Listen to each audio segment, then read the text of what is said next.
Voyez l'aspect suivant, toujours le 20 août, 12 heures. Voyez. Donc à midi, la Lune rejoint Vénus. Et ce que je vous ai dit à propos de Jupiter va avoir un sens encore plus fort. Cette conjonction ici produit une fausse opposition avec Pluton. Ça veut dire que ce que vous allez ressentir de fort, sentimentalement ou émotionnellement, risque de vous faire craindre une remise en question au-delà des limites que vous êtes disposé à vous imposer.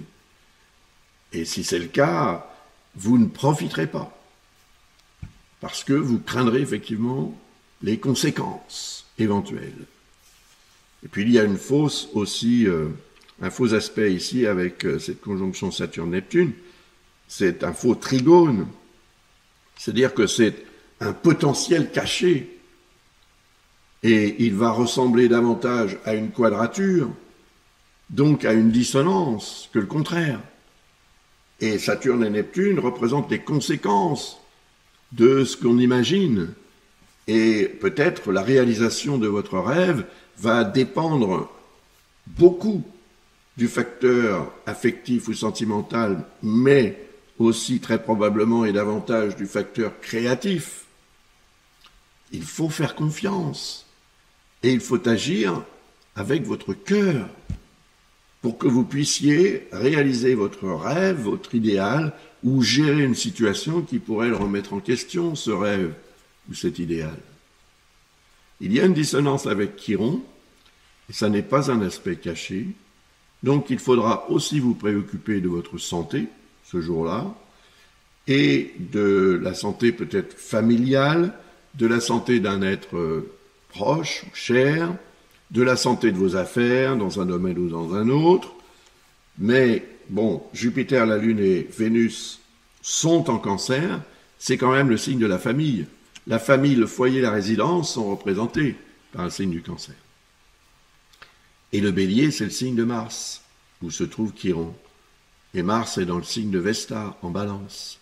Et Vesta est dans le signe de Pluton, en Scorpion, qui est dans le signe d'Uranus, en Verseau, qui est dans le signe de Mercure, en Gémeaux, qui est dans le signe du Soleil, en Lion. Voilà. Donc ce jour-là, c'est quand même le Soleil qui domine, hein, parce qu'il est en bout de chaîne, si vous voulez. Et ce Soleil, c'est la lumière, c'est la vie. Il faut que vous profitiez du Soleil, mais pas à outrance. Attention au coup de soleil. Après tout, si vous êtes dans l'hémisphère nord, vous êtes en plein été, et on sait que le soleil peut être dangereux. Voilà.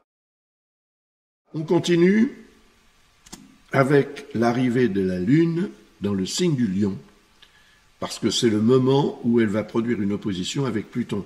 Donc elle va déclencher l'énergie de Pluton, qui est l'énergie de remise en question, qui est en harmonie avec Saturne et Neptune. Ce n'est pas tracé, mais il y a ici un sextile.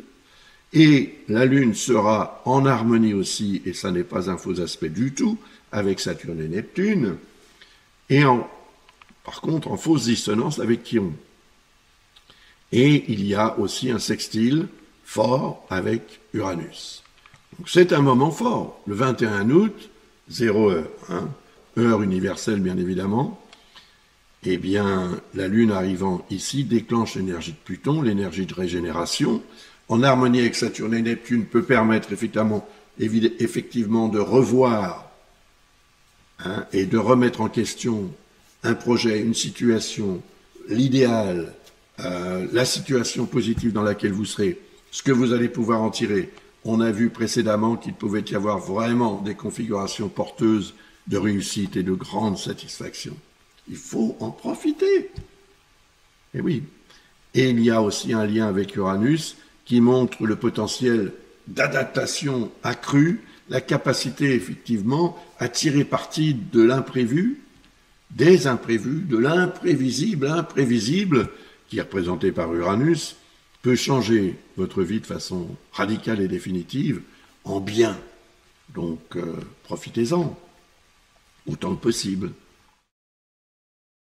Parce qu'ensuite, la Lune va atteindre Mercure.